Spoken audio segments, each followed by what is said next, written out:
¿Qué tanto sabes sobre la vida de las personas más influyentes de todos los tiempos? Aquellas mentes descarriadas que con su desequilibrada forma de ver el entorno lograron cambiar para bien o para mal la dirección de la humanidad. Bienvenidos al 14º episodio de Palabras Clave Podcast, en donde te contaremos cómo fue la vida de estos personajes tan poco ordinarios. ¡Yeah! Ya pasamos los 10 episodios y dijeron que no íbamos a llegar ni al 2. ¿Quién dijo eso? Yo. Nosotros dijimos. Hoy tenemos como invitado al licenciado en filosofía, Uriel Sánchez. Hola. Que está con nosotros. También es co-conductor del podcast Cancelados Podcast. Así es. Y cuéntanos un poquito de qué trata este podcast. Es un podcast horrible que la gente no debería ver, pero lo hacemos de todas formas y ahí pues planteamos temas de interés general, cualquier cosa, es como una especie de foro abierto y el chiste es que lo hacemos sin preocuparnos de ser cancelados, por eso Cancelados Podcast, ¿no? Ya sabes, con estos temas. Ya está implícito que... Así es, ya está implícito que vas a oír cosas terribles y que la gente ahí no tiene censura, pero hacemos lo posible para que sea lo suficientemente adecuado para que no nos censure. Con el puro nombre ya dan ganas de escuchar. Cuando me dicen, no hagas esto, tengo que, ¿por qué me dices que no? Con el puro nombre ya dices, hijos de eso. Muchas gracias por venir. No, gracias a ustedes por invitarme. Es un lugar hermoso este. Ay, gracias.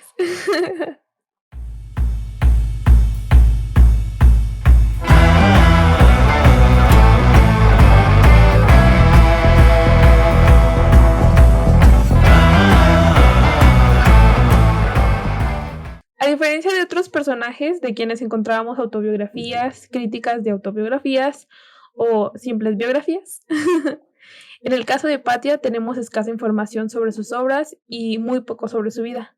Sin embargo, vamos a tratar de desarrollar su existencia un poco más, pues para mí la verdad sí es bastante relevante. En esta ocasión, el personaje del que vamos a estar hablando es Hipatia de Alejandría. Filósofo del área de filosofía de nuestro podcast. Nuestro segundo filósofo. No, todavía faltan dos, sí. Dos más. ¿Quién fue Hipatia? No se cuenta con datos exactos sobre su nacimiento y se habla de varias fechas posibles dentro de los años de 355 a 370. Estas fechas se dedujeron por cómo lucía el día de su muerte. Posteriormente también en algunas cartas que envió a sus alumnos, discípulos y seguidores, entre ellos, así como nunca, en aquellos tiempos las pocas cosas que se tenían eran bustos o estatuas o esculturas de las personas más célebres de aquel entonces, pero por algunos sucesos que después les comentaré, no fue alguien muy popular dentro de las personas que tenían la comodidad de dar esos lujos de hacerse una escultura en su nombre o así. Pero imagínate, la edad la determinan a partir de cómo lucía. Ajá. Si era tragaños, pudo haber tenido 15 años y haber sacado toda su obra muy jovencita. Sí, realmente no tenemos idea, ¿no? Estamos hablando de 370 después de Cristo. Ajá. Y de Alejandría. Ajá. Lo que pudo haber existido se volvió ceniza. Y es lo más de triste. Que la expectativa de vida antes era como de los 30 años. O sea, capaz todos decían, no, ya era alguien grande. Sí, ya a los 30 eres un anciano. Y ahorita decimos, no, entonces tenía como que 60, 70 y adulto joven. y en ese tiempo, no, o sea, 60 años ya era un dios ahí que prevalecía. Es que no había penicilina. Bueno, eso es un gran punto. Ajá. No había jabón. No había agua a veces. Bueno, ahorita tampoco. Sí, es como el cirujano que se empezó a lavar las manos antes de los partos. Y, caray, ¿por qué ahí viven? Viven más las madres. Oye. No me den mucho caso, pero creo que traer a los niños al mundo con las manos con tierra puede afectarlos un poco. Cállate, el descubrimiento no estoy haciendo tarugadas. ¿Quién se va a lavar las manos? Loco. Me las lavé hace 2 meses ya. Todavía están limpias. Voy a otra cirugía. Tengo trabajo. Hipatia nació en Alejandría, Egipto, durante el Imperio Romano. Y aunque antes de ella hubieron 2 mujeres que ocuparon puestos elevados en Egipto, como Hatshepsut, la primera mujer faraón por ahí del año 1480 a.C., Órale. o la reina Cleopatra impuesta por César. Ellas nos representaron como mujeres liberadas, por así decirlo, o sea, que no tenían una opresión porque pues ya estaban en... Sino que ellas tenían el poder de oprimir. Cleopatra no tanto, ¿eh? No, porque siempre dependía de quién gobernara con ella. O sea, no fue que ella gobernara. Pero pues es igual que gobernar ahorita, ¿no? Exacto. Sí. Tú dime qué presidente o qué líder tiene el poder absoluto. O sea, las manos de, yo voy a hacer lo que quiera. Sí, Putin. Bueno, tiene que tener algunos intereses que está representando. Que no seas de potencia directamente. Y de todas formas sí hay. Claro. El totalitarismo. Con Trump con su copete. Pórtate bien. Era su grillo, ¿cómo? Su Pepe Grillo. El copete, tal vez vivía en el copete, ¿no? El grillito cantor. Sí. Y cuando se le levantaba decía, ¡no! Fue hija de Teón, también llamado Teón de Alejandría, quien nació alrededor de 1335. Y fue matemático y astrónomo reconocido por sus aportaciones a los escritos de Euclides y las obras de Arquímedes. Los crossovers se vienen. También por ser el último conservador o director, entre comillas, de la segunda biblioteca de Alejandría, además de ser alguien con un criterio amplio sobre la equidad educativa y el puente por el cual Hipatia cruzó hacia la formación educativa. ¿En qué año era esto? 1335. Pues él nació en 1335. 35. Su hija nació en 1355. Me revolví un poco, ¿no? Imagínate, como allá en el futuro por 1333. No, era al revés. Es un problema con la fecha. Que me revuelve. Pues que allá en el futuro, sí estaba bien. Reduciendo los años. Obviamente ellos no sabían eso. Sí, claro. Aunque sería muy gracioso, ¿no? En 1300 años nace Cristo, entonces vamos a contar en regresivo. Sí, realmente no tenían idea de cómo tomar la fecha. O sea, tenían otras formas de medida temporal. Le ponían hoy, siempre. Ok. Para que Hipatia lograra formarse educativamente, tuvo que salir de Alejandría, porque pese a que siempre fue un símbolo de conocimiento, de gente culta, para las mujeres no era ese el caso. Entonces ella viaja a Grecia, y después a Roma para continuar con sus estudios. Cuando dices Alejandría, me imagino la biblioteca como... tengo dos referencias en la mente. La de la leyenda de Aang. La leyenda de Aang, la de, ¿cómo se llama el bibliotecario? ¿El búho? No me acuerdo. Y la de Juego de Tronos, donde se entrenan los maestros. Es una biblioteca gigantísima donde no permiten el acceso a las mujeres, solo a los hombres. Pues igual puede ser una representación, ¿no? Ambas bibliotecas. Sí, han estado inspiradas en eso, porque la del Avatar también se pierde en la arena y ya nadie la puede volver a recuperar. Toda la información se perdió. Sí, pues imagínense, ahí estaba el cúmulo de información más grande del antiguo mundo, ¿no? Y tenían emisarios que traían ejemplares nuevos, cosas así. Entonces están muy padres las referencias. El hecho de que su padre tuviera acceso a la educación y que le diera la enseñanza y la accesibilidad a estos comentarios, a lo que se refiere con comentarios es que, por ejemplo, él tenía las obras de Euclides y las leía, pero bueno, más de rato voy a hacer otra referencia sobre eso. Pero los comentarios era como las notas de los libros actuales. Obras comentadas, ¿no? Por ejemplo, yo me leo un libro y hago comentarios, los apunto y esos son. Sí, se le agregan a la publicación para la siguiente persona que lo lea diga, ok, se refería a esto. Ok, ya entendí, no estaba menso. Por lo mismo, tanto de que las mujeres no éramos muy relevantes en aquella época, no hay datos sobre la madre de Hipatia en este caso. Lo comento porque en nuestros personajes anteriores, las madres han tenido un papel muy importante. Las dos figuras paternas, pero en la mayoría de sus casos el de las madres resalta un poco más. También hablando un poquito del papá, como que siento que había mucho que era, bueno, el machismo estaba muy arraigado allá, hasta que tenían su primera hija o hasta que tenían una hija, como con Marie Curie. Como que, o esta vez de Hipatia, que dice, caray, como que no me gusta el hecho de que mi hija la veo muy brillante, la veo muy inteligente, como por qué le voy a prohibir estudiar, mejor yo le doy herramientas. O sea, me lo imagino así, ¿no? Como de, soy machista, no, mujeres cállense y pum, nace tu hija y, caray, como que no me gusta, no me gusta esto que está pasando. No me gustó que la piden a las mujeres. No me gusta que sean tontas. A leer, mija, órale. Le aviento un libro en lugar de una piedra. Eso dolió más. Y también podría ser como esta necesidad paterna de buscar que los hijos emulen las actividades de los padres.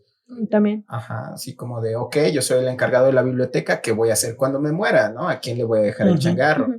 Y además también tenemos que resaltar que Hipatia tenía ciertos privilegios, ¿no? O sea, ¿quién se va a estudiar a Grecia y a Roma en aquellos tiempos? Y el otro hermanito está todo baboso, no sabe leer.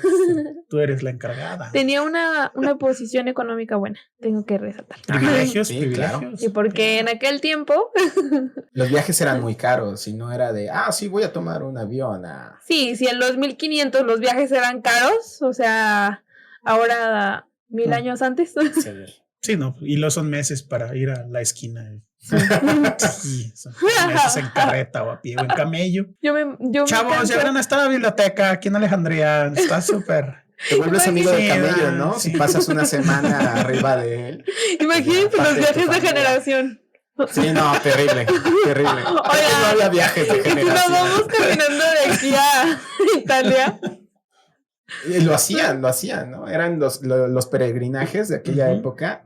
De hecho, hay muchas ciudades antiguas que se volvieron, no sé, importantes a través del peregrinaje. Eso. Mamá, ya volví. Fuimos de peregrinación. Me acabo de graduar de la secundaria. Capaz si todos esos eran viajes de generación y nosotros diciendo, no, los peregrinos fueron a cultivar a la gente. Y de hecho iban a ver las reliquias, ¿no? Era como la iglesia manejaba el turismo en aquellos tiempos. Y ellos, viaje de generación. Vamos a ver un pedazo de un santo muerto. Del que dicen. Sí, del que dicen. Y uno que no pasó una materia, no, pues le voy a pedir a ver si paso Filosofía 2.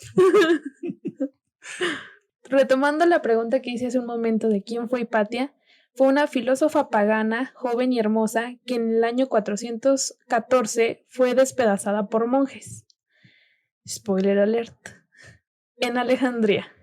Pero muchas otras cosas también pasaron en el Inter. Y eso es lo que vamos a tocar ahorita. Tu cara de cuando dije despedazada. Empezaste suavecito.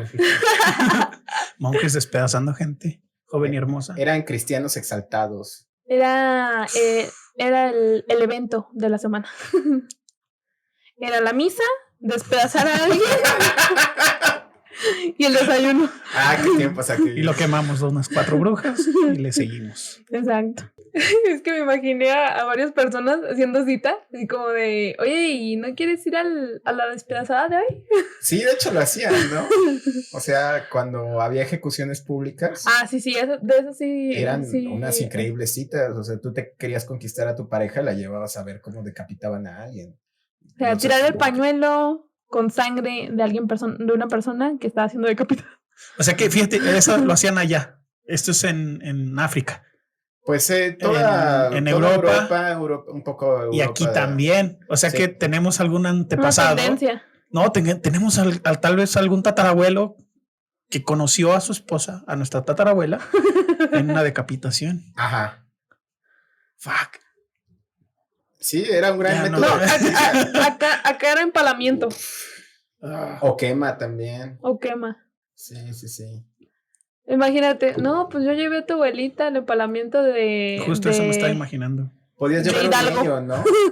Podías llevar un leño a la pira y aventarlo. Así, contribuimos un poco, mi amor. Un leño con sus nombres. Con el corazoncito. Qué bonito. Qué gran cita. Ahí está nuestro leño. Sí. Ay, no. Muchas otras personas recalcan en los escritos sobre Hipatia que se debía mencionar que ella era virgen. Esto porque se especulaba que algunas cosas las habían logrado por engatusar a los hombres o que el poder, o sea, que la forma en la que la idolatraban no era por su conocimiento, como fue, porque tuvo muchos seguidores, pero tuvo muchos seguidores hombres. Entonces, durante algunas especulaciones era que tuvo algunos amoríos. Pues las mujeres no sabían leer ni escribir. Por eso se pensaba. O sea, también pudo haber tenido más seguidores hombres por eso. Si estás filosofando, estás hablando de temas que a lo mejor culturalmente no tiene la mayoría de la gente. ¿Cómo? ¿Las mujeres piensan? Pues de hecho, supongo que debía de ser muy atractiva, ¿no? Para la gente de su época, porque también era la excepción que marca la regla. Si estás en el hecho de una cultura que no deja que las mujeres se desarrollen intelectualmente, tener una que está mucho más allá que todos los hombres es síntoma de divinidad, ¿no? Es así de, wow, mira esa chica. Sí, bueno, se dice que con Cleopatra al menos, de que pues no, en realidad no era bella, sino que era muy, agraciada físicamente, imponente, sino que más bien era muy inteligente, hablaba varios idiomas, bueno, Cleopatra VII, sí, la que conocemos. Sí. Sabía asesinar con serpientes. Exacto, decía, Snakey, adelante. Las usaba de látigo, mordía. Los comentarios que Hipatia y Teón, su padre, realizaron sobre los escritos de otros pensadores eran un tipo de notas que se incluían en los trabajos originales, al punto que llegaron a mezclar información de que no sabía quién había escrito qué. Okay. O sea, bueno, yo en ese punto digo, ok, entonces eran muy buenos haciendo lo que hacían, ¿no? Si ya se confundía que si lo había escrito Hipatia o lo había escrito Platón, digo, wow. Espérame, ¿qué? ¿Cómo es que nunca había conocido su nombre y el de Platón a cada rato, no? Pero, en fin. ¿Pero cómo? O sea, los comentarios se confundían entre los de su padre y ella, ¿no? No, los comentarios se confundían entre los que habían publicado el escrito y los de ellos. O sea, sí. Entre tres. Ajá, por ejemplo, no sé, Euclides le había mandado lo escrito al padre a Teón, al padre de Hipatia, y la interpretación o los comentarios o lo que agregaba Hipatia y Teón, ya no sabían. ¿Se confundían con lo que había escrito Euclides? Ajá. Ok. Aquí hay una explicación de eso mismo. Supongamos que Euclides explicaba la solución de un problema que se daba en 10 pasos, pero Hipatia o Teón podrían explicarlo de manera más puntual en 5 pasos. Entonces agregaban estos datos al escrito y ellos lo llamaban comentarios. Y ahí era donde se confundían. O sea, quién dijo, quién hizo lo de los 5 pasos y quién hizo lo de los 10 pasos. Pero pues como al final, yo siento que se perdían un poco el trasfondo de estos comentaristas, por así decirlo, porque pues al final no eran obras propias, sino interpretaban de una forma diferente lo que ellos habían hecho. Okay. Pero luego me puse a pensar en esto y digo, hay muchos trabajos que siguen así en lo oculto, en lo tras bambalinas, por esto mismo. O sea, por ejemplo, los traductores de las películas o de así, nunca tienen el reconocimiento de traducido o subtitulado por hasta el final o así, o todos los de producción o así. Y de hecho se considera como una obra distinta. Si tú tomas un libro y lo traduces, estás creando algo nuevo. Una nueva. Porque lo estás interpretando a partir de lo que tú conoces, ¿no? O sea, no se puede traducir literalmente porque perdería mucho. Si lo interpretas tal cual. Pues lo que está pasando con la Biblia, ¿no? De lenguaje a lenguaje a lenguaje a lenguaje y ahí. Imagínate el nivel de distorsión. No estaba en español. De hecho, algo interesante a resaltar es que en aquella época en Alejandría es donde surge la hermenéutica. No sé si sepan qué es la hermenéutica. La escuché en un podcast de Diego Rusarín. Okay, algo así dijo de hermenéutica. La hermenéutica viene de Hermes, del dios, del mensajero de los dioses. Y a través de este mensaje de los dioses es que tú interpretas las cosas. Digamos que Si estás leyendo la Biblia, te llega este mensaje o este poder sobrenatural de tú saber qué es lo que está queriendo decir el texto. La hermenéutica básicamente es la interpretación de cualquier cosa. Si tú ves una película y dices, ok, yo estoy interpretando esto, estás haciendo hermenéutica, que proviene de eso, ¿no? Y en aquellos tiempos lo que está haciendo Hipatia y lo que está haciendo Teón es hermenéutica. Algo bien interesante que se sigue haciendo hasta la fecha. Sí, wow. Está padre. Pero está difícil, ¿no? O sea, yo al menos cuando leo un libro o veo una película o así, siempre tomo un lado. O sea, es muy difícil hacer una interpretación que sea un poco neutra. Ok, como objetiva. Ajá, objetiva. No, no es imposible. Pero es que de eso se tratan las obras, precisamente las canciones, las películas y todo eso, es que cada quien saque y los mejores directores o los mejores creadores son los que dan puerta a eso, a las múltiples interpretaciones del mismo mensaje. Eso es cierto, pero eso es a lo que me da miedo, porque tomamos muy literal la interpretación que tenemos, por ejemplo, de la Biblia o de textos religiosos, ajá. O en su caso, Hitler, su de hecho, cuando surge esta disciplina, como la hermenéutica, una de sus principales necesidades que tenían precisamente ahí en Alejandría era poder definir qué era una metáfora, qué era una alegoría y qué era pues algo real, ¿no? Como tal, dentro de los textos religiosos. Porque en aquella época, en Alejandría se juntaron todas las religiones.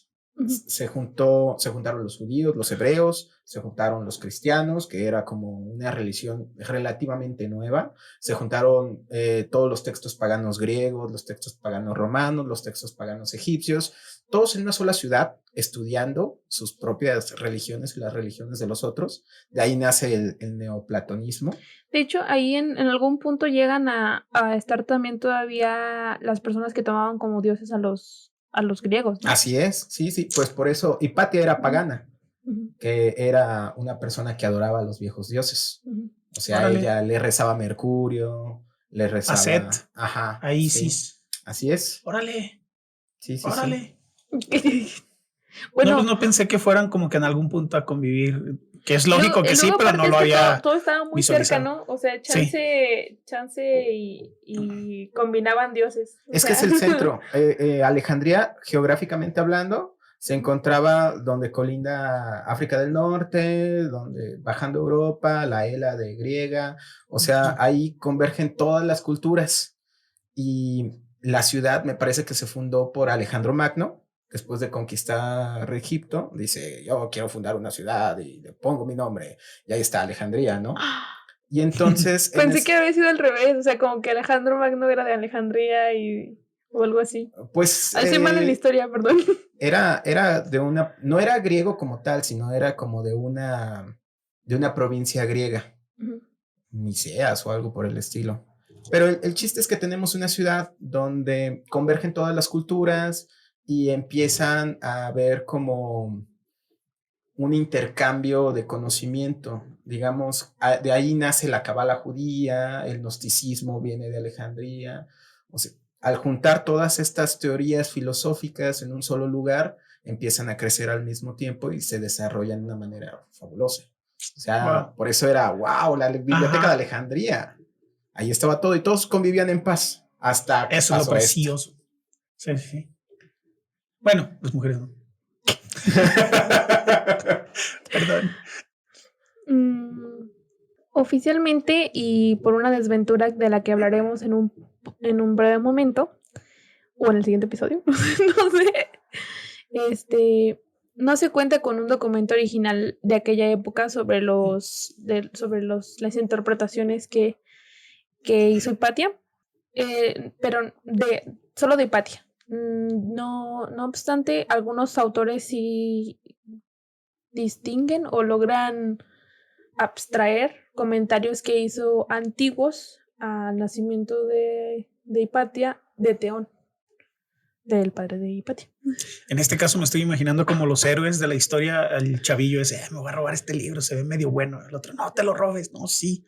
¿Sí? Y ¡pum! Tenemos evidencia de Alejandría. Pues de hecho hay un libro que se llama La ladrona de libros y dicen que ahí salva varios libros de la quema de Alejandría, sí, de la biblioteca. No, de Hitler, ¿no? De Hitler, de la Segunda Guerra Mundial. De la Segunda Guerra. Ya ves que hubo...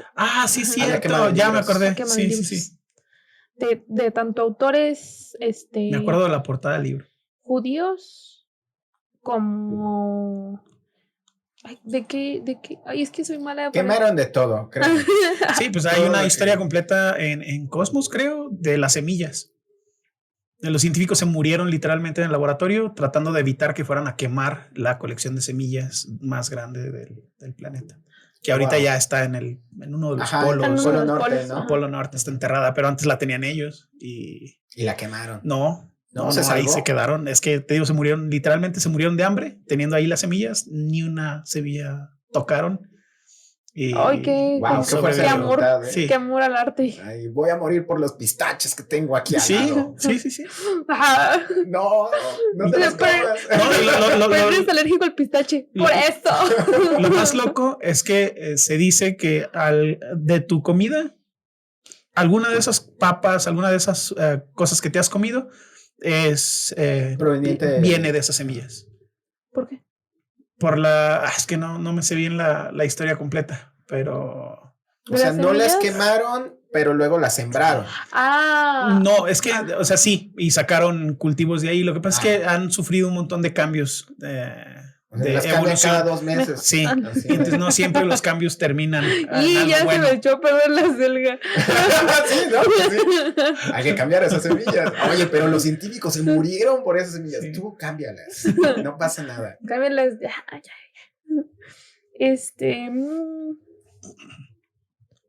En varias ocasiones los aportes que dieron Hipatia como Theón no se limitaron al área de matemáticas. Yendo lejos, llegaron hasta los extremos aportes astronómicos sobre los trabajos originales de Claudio Ptolomeo, iniciando el Almagesto, llamado por su traducción original del griego la recopilación matemática. Tengo entendido que era como el libro de compilaciones matemáticas más grande o más completo de aquel entonces. Un Baldor viejito, ¿no? Los primeros surveys armados. Matemáticos para dummies en los comentarios. El Almagesto, traducido al español, sería como la gran composición o Hay dos traducciones. La gran composición, refiriéndose al contenido del libro, y la traducción literal de lo que dice es como la majestad supongo que por... Majestuoso. Es el compendio estelar más completo de la antigüedad, utilizado ampliamente por los árabes y europeos hasta la Edad Media, y describe el sistema geocéntrico, los movimientos aparentes de los planetas en un sistema geocéntrico en el que resaltan el Sol, la Luna y los planetas que giraban alrededor de la Tierra. Y es así como como creo que algunos creen que todavía son el centro del universo. Porque se quedaron con eso y... Oye, eso es mejor que pensar que la Tierra es plana. Bueno, sí. Definitivamente sí. Uy, y yo tengo una duda. O sea, por ejemplo, las personas que son terraplanistas, ¿tampoco creen que la luna gira alrededor de nosotros? No, hasta donde... Que apagan la luna, prenden el sol y ¿o qué? No, se aleja. Los dos están girando como anillos alrededor en el cielo. Entonces tú los dejas de ver porque se alejan lo suficiente. Yo tengo que comentarles que el otro día estuve en una horrible conversación entre 2 terraplanistas borrachos que estaban hablando de si Hitler se había ido o no al infierno. Porque no hay... porque no hay infierno en el terraplanismo. No. El chiste es que estos hombres creen que viven en un domo y que los planetas giran alrededor de ellos Y que le pagan a los australianos por decir que viven en Australia. Sí, Australia no existe, según ellos. Según ellos, Australia no existe. Ay, quiero ser australiana. Pero que me paguen. Que paguen para mantener la mentira de que vivimos en una esfera terráquea. Qué loco. Qué rara la gente, ¿no? Sí, no, está. Es que le decíamos, tuvimos un invitado aquí, el doctor Bartali, es astrofísico. Y justamente comentábamos eso, ¿no? De que si seguimos en este ritmo, en un futuro van a decir, no, es que hay microingenieros trabajando adentro de tu celular para que funcione. Porque todo lo que alguna vez supimos de electrónica y de electricidad se va a quedar obsoleto y ya no, o sea, no lo vas a poder creer. Así es el terraplanismo, porque hay un montón de evidencia, hay un montón de papers, hay un montón de experimentos que prueban. Ya no hace falta tanto mencionarlo y es como se te olvidó todo, ya estás empezando prácticamente de cero y así quieres empezar a conocer, ¿no? Es que es una narrativa necia y desconfiada, ¿no? O sea, han llevado como la crítica de las cosas hasta un punto divagante. Ridículo. Ya el delirio se mezcla con el pensamiento mágico y dicen, ok, es que todo, ¿cómo sé que es verdad? Que todas las cosas que me están diciendo que la Tierra es redonda son de verdad. Pero eso ya... Y hay una respuesta maravillosa para eso. Método científico, compadre. ¿Quieres saber? Ponte a estudiar, ponte a leer y todo es replicable. O compra un boleto a la luna. No, de hecho está más fácil. Está más fácil. Si te vas a los polos, las estrellas giran, volteando tú hacia la misma dirección, las estrellas giran en sentido contrario. Eso no se puede ver en un domo.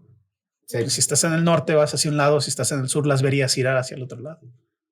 Listo. Pues lo que te estaba comentando el otro día no me acuerdo quién, ya se volvió a olvidar. Hubo un científico que pagó a alguien de Alejandría y a alguien de otra ciudad cerca de Alejandría a que midieran la sombra de un edificio. Okay. A la misma hora del día. Y si la Tierra no era plana, o sea, si era redonda, no iban a tener la misma sombra. Creo que fue Pitágoras, ¿no? Es que no me acuerdo quién, pero tal vez sí. Sí. Ese cuate fue el que sacó cosas con las sombras. Ese cuate dijo, sacó el radio de la Tierra con sombras, creo. Ah, sí, entonces sí es Pitágoras. Yo me acuerdo de los ejercicios de la secundaria, ¿qué era? Sacaste el radio de la Tierra. Sí, no, de la altura de un árbol. Ah, algo sí. Así. A mí ya no me lo pusieron así, a mí ya me dijeron, a ver, este es un triángulo y yo rifate. No, a mí sí me lo ponen y bien yo, chido. Bueno. Es que la hipotenusa mide tanto. Y yo, si tiene para medir la hipotenusa, ¿a poco no puedo medir el árbol? Está más difícil. Pero así van los Pero ¿qué tal si tenía un papalote? Cállate. Es que no se ponían buzos. Un papalote que se le encajó en la copa del árbol. Y lo hizo ver más alto. Entonces ya se echó a perder todo el experimento. Sí, está bien. Conoces la medida de la cuerda. Exacto. Mides los pasos hasta la raíz del árbol. Y ya. Ándale, sí. Yo sí me imaginé el ejemplo. Ahora nos vamos a dedicar a escribir libros de ejercicios de matemáticas. Ahora voy a hablarles un poquito de Hipatia y de su corriente filosófica. La verdad se me hace muy difícil entrar en estos temas de la filosofía. Tú dale. Tenemos ayuda hoy. En especial porque, como dices, había muchas religiones, muchas corrientes en esos tiempos. Estaba el auge de decir, ¿no? De pensar, más bien, de comenzar a pensar. Las obras que hablan de Hipatia describen cómo, víctima del aquel entonces reciente cristianismo en fase de fanatismo, que creo que a veces continúa esta fase, como fuente de una disputa religiosa y filosófica e incluso hasta política. Lo que queda claro es que estas obras, en su forma, cuando llega a su muerte, fue un parteaguas en la desaparición de los dioses griegos. O sea, para aquel entonces estaba el deceso de los dioses griegos y el comienzo del cristianismo. Pero a mí se me hace, Un crepúsculo de los ídolos. Tal vez fueron, no sé, 5 o 10 años en lo que pasó todo esto, pero por lo poco que se conoce o el cambio tan brusco que fue para eso, fue como una imposición más que otra cosa. Como que los políticos dijeron, mira, chavo, como que podemos dominar más a la gente si decimos que este Dios es el chido. Ahora, mañana ya todos creemos en Cristo. Se lo debemos a Constantino I, el emperador romano, que fue el primer emperador romano en convertirse al cristianismo. Por eso lo volvió en santo. De hecho, la palabra católica como tal, de católica apostólica romana, católica significa del imperio. Entonces, este hombre toma al cristianismo y dice, necesitamos unificar todo el imperio romano porque es demasiado grande. Y la mejor forma de lograrlo era a través del ejercicio de una religión que aceptara a la gente sin ver en sus etnias. ¡Ay! Ajá. Perdón, me dio risa. Sí, claro, pero en aquellos tiempos fue una estrategia geopolítica. Y dijeron, vamos a hacer que el imperio sea oficialmente católico y al mismo tiempo vamos a declarar a las religiones paganas como los ritos griegos, los ritos romanos, los ritos egipcios, como algo malo. Y vamos a destruir sus templos y vamos a destruir a la gente que los idolatra y vamos a unificar nuestro reino bajo una sola bandera. O sea, dijeron, vamos a unirnos todos y ya después segregamos. Ajá, sí, básicamente. Y también hicieron trampa. O crees en lo que te digo o te mato, te mato por brujería. No, yo sí creo. Pues sí, creo. Mira, aquí traigo mi cruz. Sí, también. Sí, convirtieron a la gente a través del terror y la imposición. Todavía poquito. Hasta la fecha. Y el miedo a diferir a los mandatos religiosos alcanzaron lo político y la educación. Y terminó con la posibilidad de continuar estudiando para ella, al menos. Bueno, sí, tal vez era la única mujer que está estudiando. Muy probablemente. Las adaptaciones reduccionistas, que ven todo lo complejo desde sus competencias más simples y fundamentales, de Toland y Voltaire.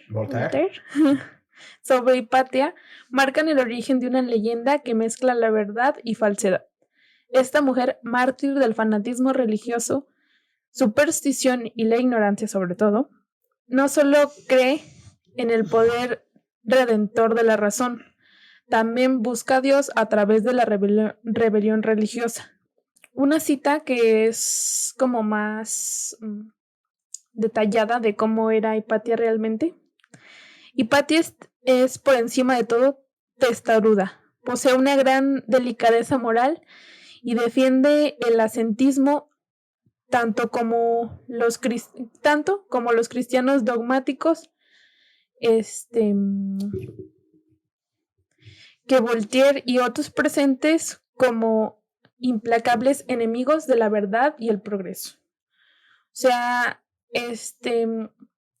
Hipatia caía en los mismos errores que los cristianos por defender la verdad y el conocimiento y la divulgación científica, por así decirlo, de aquellos entonces. Errar es humano. Hipatia se solía vestir con túnicas lujosas y sandalias de oro. Tenía esclavos como sirvientes, entre muchos otros lujos.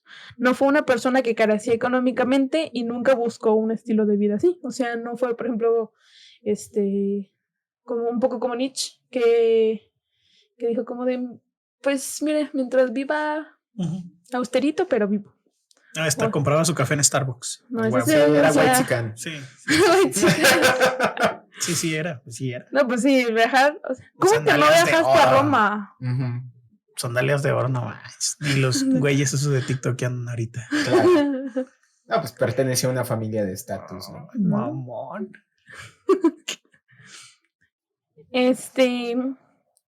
Una historia corta de la vida de Hipatia, parecida a la película de Agora, la narra Charles Kinskey.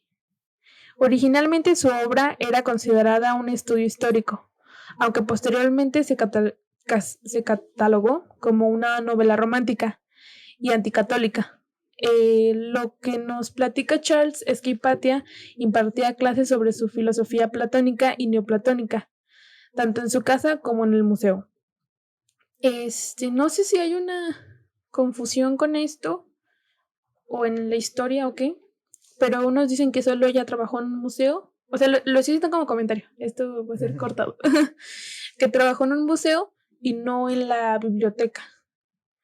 Porque dicen que la biblioteca fue quemada. Creo que hubo 2 quemas. Hubo 2 quemas, así es. Y la primera le tocó antes de ella, o sea, antes de que naciera ella, y fue una gran baja. Luego fue esto de la conversión al cristianismo, cristianismo. Y luego fue la segunda, cuando ella ya había muerto. La más grande, la que fue más destructiva, totalmente. Ahora sí, continuamos. ¿Vieron la película? No. No está tan chida. ¿No está tan chida? No. Pues normalmente sí nos ha pasado que para los personajes que yo me he preparado, trato de ver que el documental, que la película así, y no me gustan. O sea, los vemos como para complementar, pero normalmente agarramos más bien las biografías. Sí, no se compara. La película es más rápida, pero es una interpretación, es una adaptación. O sea, okay. Sí, claro. Y resumen, ¿no? Ajá, 2 horas. Muy resumido. Sí. O hora y media. Bueno, estos son más cortitos. Pero yo tengo mucho el sabor del primero que busqué justo para empezar el podcast con Tesla. Fue de History Channel, creo. Y así el primer comentario, no, en el departamento de Tesla, en el mismo piso, en los otros departamentos vivían agentes del FBI para cuidarlo todo el tiempo. Chinguen a su madre. Hay teorías de conspiración. Ajá, sí, o sea, sí, pero lo curioso es que decía, o puede que no. Ya con eso, ¿qué onda? A mí me pasó con Al Capone. Porque ahí sí es, o sea, ahí es el contrario de los demás. Bueno, de los de ciencia, por ejemplo. Porque ahí la biografía era como cosa increíble y como cualquier otro narco. O sea, el pueblo lo amaba y que no sé qué. Y después ya no, porque ahora era el malo y así. Y los documentales eran un poquito más racionales, como más centrados, o sea, tirándole más a lo malo que a lo bueno. O sea, ahí sí tenía que ver las dos cosas para tener un punto medio más, más objetivo. Para recordar y para algunos de nosotros conocer sobre la filosofía de Hipatia, hay que recordar y conocer un poco de la filosofía de Platón, o un mucho. Platón con Sócrates estaba seguro de la existencia de las verdades universales, pero él pensaba, diferenciándose así de su maestro, que tales verdades tenían una existencia real y separada del mundo sensible. Hay un mundo ideal, sostenía Platón, perfecto, que existe realmente, distinto y separado y anterior al mundo sensible. Es el mundo de las ideas, que es el mundo de la realidad auténtica.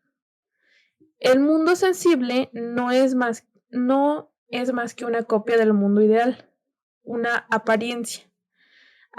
Abre así Platón un dualismo entre el mundo de las ideas y el mundo sensible, que va a impregnar todo un pensamiento filosófico. ¿Se lo habían fumado? Sí. Pero cuando ya lo aterrizas, el separar, o sea, bueno, no sé si sea así, ¿verdad? Pero yo lo veo como todo lo que piensas, todo lo que razonas antes de hacer algo, que ya es el mundo real, ¿no? Es la esencia de las cosas. Por ejemplo, ¿cómo sabes que un perro es un perro? ¿Porque ladra? Okay. Pero sí, ya te entendí. Muchos dirían que es por la forma, ¿no? Ajá. Pero si un perro carece de patas, sigue siendo un perro.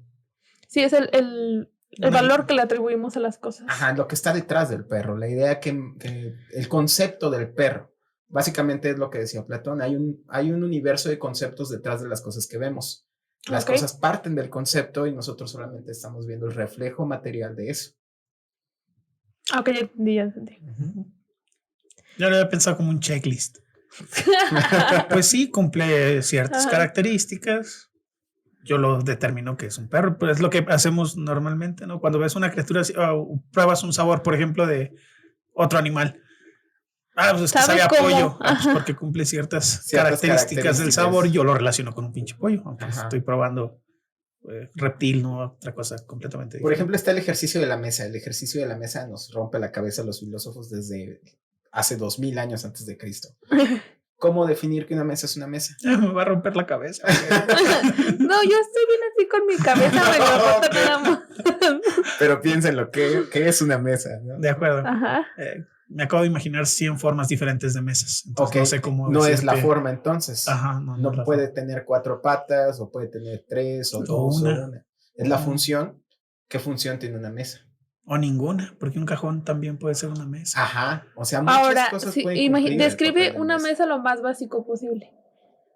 4 patas, una base lisa y de madera, por así decirlo. Es lo mismo que un banco. Lo mismo que una silla. Así es. Un banquillo. Sí. Entonces debe de haber una idea detrás de la mesa. Una idea que haga que todas las mesas sean lo que es. Y esa idea fundamental no se encuentra en este mundo, sino se encuentra en el mundo de las ideas. Y de ahí parten todas estas piezas que vemos. Estaría chido que hicieran unas películas de filosofía y cuando no tienes una idea, ¿cómo estaría el mundo de tus ideas? Vacío. Qué triste. Sí. Sería una buena trama. O sea, Pixar. Yo lo dejo en la mesa. O silla.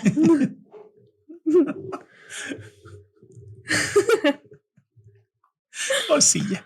En este banco gigante. En esa cosa de madera. La afirmación de la existencia del mundo de las ideas, independiente y separado del mundo sensible, significa la aceptación y realidad absoluta, eterna, inmutable, universal y anterior e independiente del mundo de los fenómenos, de los cuales derivan la entidad de todas las cosas de este mundo sensible. Y ahí es cuando yo digo, ¿qué? Pues mira, si la idea de la mesa, volvemos con la mesa, si la idea de la mesa está más allá de su materialidad, si está más allá de que sea de madera, porque pueden ser de metal, si está más allá de sus patas, si está más allá de su función, entonces esta idea es inmutable, o sea, no puede mutar, no puede cambiar y es eterna, porque está ahí antes de nosotros y estará ahí cuando nosotros nos vayamos. Sí. He leído eso con una montaña, sí es cierto. Entonces, de acuerdo. Si las ideas habitan en un mundo que no es el mundo material, que es el mundo de los fenómenos, porque fenómeno es todo lo que aparece ante ti, entonces esta idea no cambia, es permanente y se encuentra más allá del alcance humano. Solamente puede ser alcanzado por la razón, o sea, tu mente. Me imagino una carrerita y la mesa ya viene allá y la razón. Sí, porque incluso cuando llegues a ella jamás sabrás lo que es una mesa. Yo no quiero ver filósofo. Hay que tachar mejor ya el librito del logo. Ya no. Quitamos filosofía. Nos quedamos con artistas. Pongo una carita feliz y ya. En nuestro siguiente episodio con Bad Bunny ya no vamos a pensar nada. Aquí nos vemos. Oye, Bad Bunny le mete filosofía a sus canciones. Pues dicen el de las 4 babies. Ya escuché la analogía de las 4 fuerzas. Babies es de Maluma. Sí es cierto. Yo no sé de eso. Perdón. Sí es cierto. No sé. Queda muy reflejada mi ignorancia en esto. O sea, lo sé porque, yo no sé distinguir quién es quién, pero sé que esa es de Maluma. Bueno, le he intentado. Sí, he tratado de escuchar ahí un par de canciones. No puedo, no me gustan. A mí el viejito. Simplemente. El reggaetón viejito está chido. Yo ya soy lo suficientemente viejo como para poder oír reggaetón. Sí, no tampoco. Pero bueno, sí dicen que esa de 4 babies es la analogía de las 4 fuerzas fundamentales. Es mamada, no va por ahí, pero. Eso fue lo que. Yo sí lo creí. Dije, creo que deberíamos profundizar más. No, es pura mamada. Sí. Es puro cotorreo, pero sí queda chida la analogía. ¿Cuáles 4 fuerzas? Yo ya estaba pensando en, es tierra, es agua, es fuego, es viento. Y yo, wow. Tal vez el video tenga alguna referencia. No, bueno, sí, está la analogía directa, no la describió así, pero sí hay 4 fuerzas fundamentales en la física. La nuclear débil, la Sí, hay nuclear 4 fuerte, babies. la nuclear débil para los elementos que sueltan radiación, la nuclear fuerte que es entre ¿Átomos? entre los protones y los neutrones. Ah. Esa, sepáralos. No puede. No se puede, está bien perrísimo. La nuclear Bueno, sí fuerte, puedes, pero no la puedes. gravedad y no recuerdo la otra. La misteriosa fuerza. No, sí, o sea, son 4. Y entonces algún físico, algún listillo por ahí dijo, es que esta canción habla de las 4, de que no las puedes separar y que la chinga. Y ya se puso a hacerla. Y quedó, ¿no? O sea, así como que medio cuadró lo que escribe este vato. Hermenéutica de Bad Bunny. Haz de cuenta. Y le quedó padre la analogía. Por eso yo hacía yo pensé que la canción y yo. No, la canción ni siquiera la he escuchado. Yo tampoco. O sea, no. Yo creo No que sí, sabría pero decirte. no recuerdo. O sea, solo me acuerdo que dice como que está enamorado de las 4 o algo así, pero no me acuerdo. Juntitos los 4, ¿no? Algo así en la estrofa. Ajá, algo así. Beso de 4, una cosa por el estilo. Perdón. Pon una mesa al revés. 4 partes. Perdón. Ellos eran la mesa. Para Platón, la idea no es un simple concepto mental, algo que solo existe en la mente, sino en una entidad extramental que tiene existencia objetiva. Hay un ejemplo. Hay una multitud de cosas sensibles bellas. Pues bien, la idea de belleza no es para Platón la mera construcción mental formada a base de las características comunes que podemos observar de las cosas sensibles bellas. No es lo que habitualmente conocemos como el concepto de lo bello. La idea de belleza existe por sí misma, más allá de la mente y con independencia de los objetos sensibles bellos. Ajá, como un choloscuincle. Sí, es un perro hermoso, pues está bien gacho. Sí, pues está bonito. Pero está bien feo. Sí. O sea, la belleza no habita en el cholescuincle, Exactamente. sino habita más allá del cholescuincle. Ajá. Y el cholescuincle participa de la idea de belleza. Ajá. Y ya tú dices, cholescuincle está hermoso. Yo soy un choloscuincle. O sea, yo siento que tengo la actitud total de un choloscuincle. La belleza no habita. Gracias. Es cierto. ¿No has visto los choloscuincles como que tienen cara como así, como... Sí. Siento que es mi cara. Y asimismo ocurre con las ideas de verdad, bondad, justicia, etc. Las ideas son el... Ay, perdón, pensé que era un insecto. Las ideas son el correlato en el mundo inteligible de las esencias de las cosas sensibles. Dicho de otro modo, las esencias de las cosas sensibles tienen en el mundo inteligible o en el mundo de las ideas su correspondiente forma o ideal. Como un puente interdimensional. Un conector. No sé, como tengo propiedades acá Sí, y digamos, y existo. el mundo se inteligible conectan. es aquel que solamente puede ser tocado por la inteligencia. Uh-huh. O sea, no es sensible. El sensible es el material. Ahora Genial. me hace pensar. Pienso, luego existo. Ese es otro. Esos Descartes. Los objetos los objetos inanimados no existen por el simple hecho de no pensar, o porque los pensamos existen. Wow. Ya nos pusimos serios, ¿eh? No, eso fue algo que se me ocurrió. Pero ya continuamos.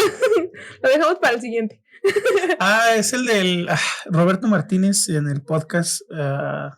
Hace mucha referencia a un libro que se llama Paper Towns, que no lo he leído, pero habla de, por ejemplo, de que los que dibujaban los mapas inventaban ciudades para que no les copiaran el mapa.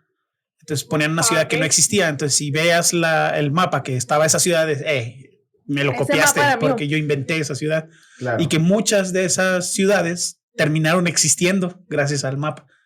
Por eso se le llamaba Paper Towns. Porque decían, no existían, pero pues, ya pasé Imaginación Bill hace 2 kilómetros. Ya estamos en... Y terminaban cayendo en realidad. Entonces la realidad se modifica a partir de lo que interpreta el espectador. Uh-huh. Sí, eso puede ser. María cree mucho, muy fuerte en eso. Otro de los podcasts que me gusta mucho, que él dice mucho, imagínate las cosas y suficiente cantidad de gente se las cree, van a terminar siendo realidad. Sí. Es lo que pasa con las religiones y lo que pasa con las figuras de personajes de ficción, ¿no? Por ejemplo, ¿cómo puedes llevar un personaje de tu mente a un actor que está ahí interpretando a un Avenger? De acuerdo, te lo imaginas. Se volvió real. Eso empezó de una idea y ahora es una persona de carne y hueso que está usando un disfraz. Sí, lo estás viendo. Alguien que muta genéticamente su forma para ser un hombre araña. Un lagarto. Sí, puede ser, un lagarto. Sí. Las características fundamentales de las ideas son las siguientes. Las ideas, ¿eso yo lo leí? No, ¿verdad? Las ideas son inmutables, solo captables por el entendimiento. Para Platón, las ideas poseen los mismos atributos que el ser de Parménides. Esto es, son inmutables, inmóviles, eternas, simples, únicas, incondicionadas y absolutas. Además, solo pueden ser captadas por el entendimiento. Solo ellas y no los objetos sensibles existen y no los objetos sensibles existen verdaderamente. El mundo de las ideas o el mundo inteligible es el mundo real verdadero. Ok. Entonces. Sí, de hecho, tiene una especie de religiosidad. Ajá. El pensamiento platónico en el cual está basado el cristianismo. El cristianismo está más basado en neoplatonismo, pero es exactamente la misma idea. Los cristianos creen que tenemos un alma y que esa alma no pertenece a este mundo. Esa alma es una idea. Es el puente. Digamos que es el conductor. Ok. Y nosotros solo somos el barco material, el barco sensible, y el alma solamente es como el conductor inteligible. Pero ¿a dónde pertenece esa alma? Pues al mundo de las ideas, que es contrastado con la idea del cielo. Ok. Ajá. Todo el pensamiento cristiano acerca de la dualidad de mundos. ¿Me estás diciendo que Platón creó la Biblia?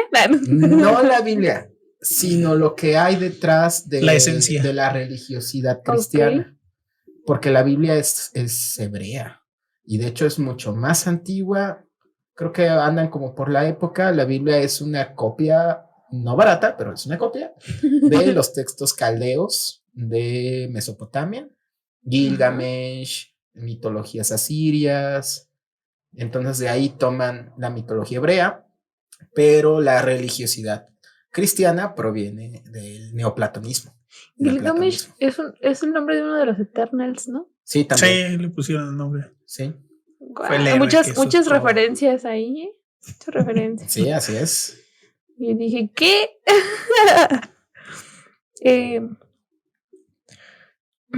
Las ideas son las causas de las cosas, pero una mejor comprensión de lo que Platón quiere decir es preciso saber qué era el significado del sustantivo causa, en griego, aitia.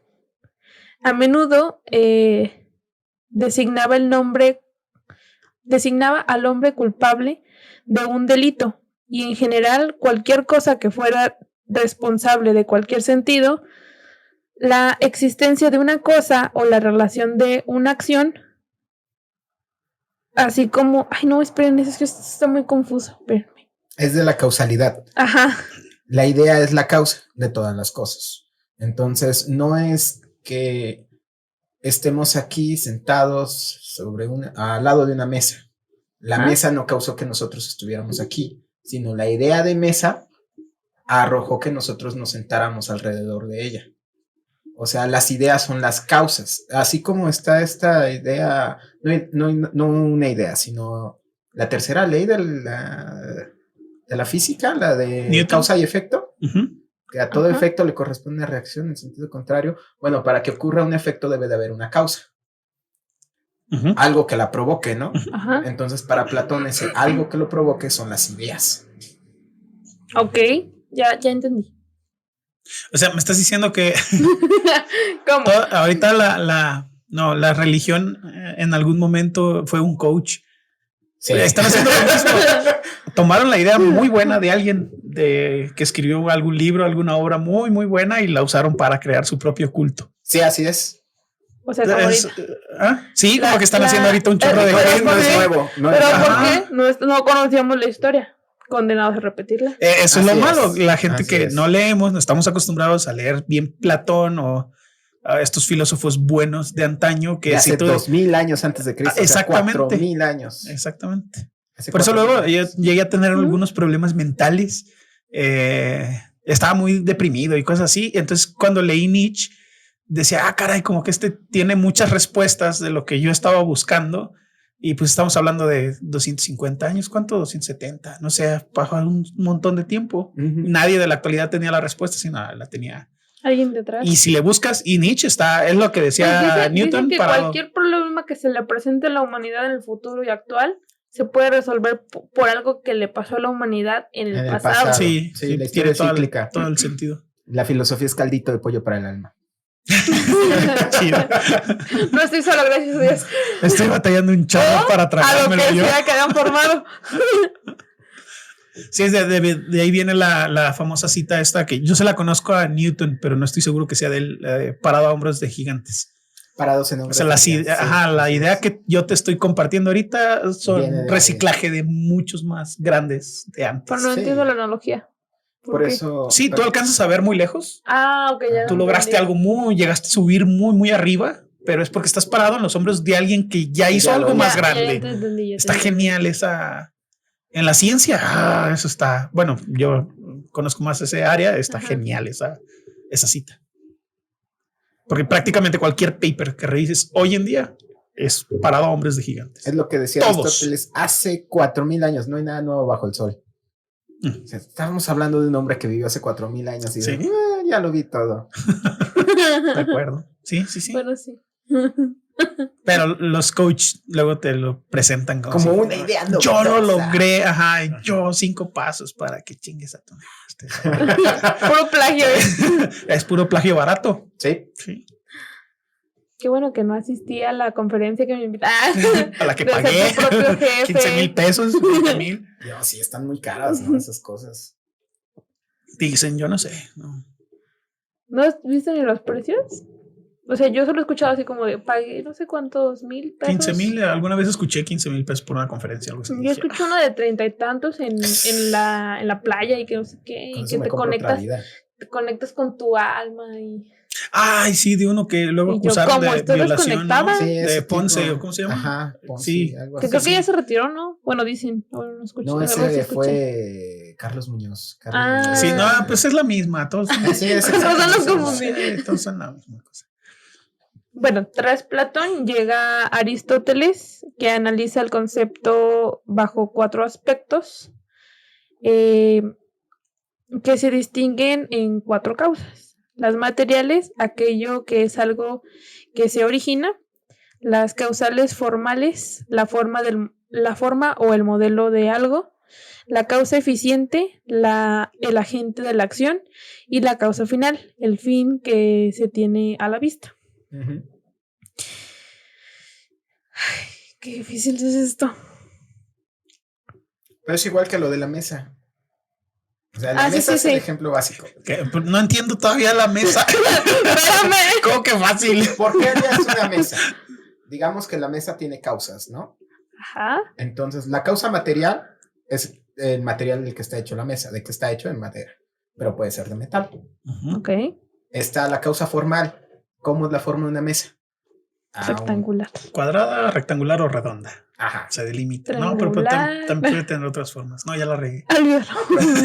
Pero es la forma de una mesa. ¿no? Pues le podemos dar características. Sí, es el diseño de la mesa. Luego está la causa eficiente. ¿Para qué? ¿Para qué sirve? Ajá. Para poner mi cheve. Así es, para poner cosas arriba de ella. Eso. Y luego está la causa final, que es la finalidad del creador pensando en la mesa. ¿Para qué quieres la mesa? Okay. Para venderla. Para ganar pues al final yo importo. Sí. Wow. Bueno, yo la quiero para hacer un podcast. Ándale, ahí son las causas de la mesa. Pues aquí estaba. Platón entendía como causas reales únicamente la causa final y la formal. De este modo, las ideas serían causas formales y finales de las cosas. Causas formales porque serían la responsabilidad del carácter de una cosa en general. Es decir, que serían responsables de las cosas Es decir, serían responsables de lo que las cosas verdaderamente son, de su esencia. Para lo que Sócrates dijo, a mí me parece que si existe otra cosa bella aparte de lo bello en sí, no es bello para ninguna otra causa, sino por el hecho de que participa de eso que hemos dicho que es belleza en sí. El Xoloscuincle. El Xoloscuincle. Ajá, el ejemplo del Xoloscuincle. Esto es muy... o sea, esta parte la entendí con el... ¿Cómo se le llama? ¿Prefacio? El prefacio que viene primero en el libro. Del prefacio del retrato de Dorian Gray. No sé si lo han leído. No, pero sí conozco a Dorian Gray. Dice que tú como espectador no puedes decidir si eso es bello, si este arte es bello o no. Solo lo puede decidir el artista. Tú puedes decir que es bello, pero no puede, o sea, no puede importar lo que tú decidas si el autor no dijo esto es bello. Ok. Pero sí lleva un poquito de trampa, ¿no? Ajá. Aparte, pues sí, también depende. Hay otras teorías, la teoría de la recepción. Es que tú dices que ahora es feo. No le digas que es feo. No, pero yo puedo decidir si es bello o no, porque yo lo estoy viendo. Ah, bueno, sí. Ajá. Pero entonces es que ahí creo que es que tú te conviertes en el artista. Porque tú mira, ahora sí. Hay trampa en la trampa. Claro. Porque ahora tú lo tienes como imagen en ti, en tu perspectiva, ya es tu obra. Yo lo estoy definiendo. Ya lo estás definiendo. Y como lo defino, yo lo poseo y soy su artista. Ajá. Ah, ok. Loco, pero rebuscado. Sí está muy rebuscado. O sea, o sea, al final no puedes decir que es feo. Solo yo. Y con esta linda analogía nos despedimos de este episodio por hoy. Primera parte. No de Hipatia, solo del episodio. No, Hipatia vuelve. Ahí los dejamos pensando en qué es una mesa, en qué para qué sirve, en qué ustedes para qué sirven. Si te identificas con un Xoloscuincle o con una mesa. Sí, yo les encargo esa tarea. No se vuelvan locos. Piensen en la mesa. ¿Qué es una mesa? O no lo piensen. También. ¿Qué hay detrás de un fenómeno? Y ya. Eso es todo. Nos vemos el siguiente. Yeah. Gracias.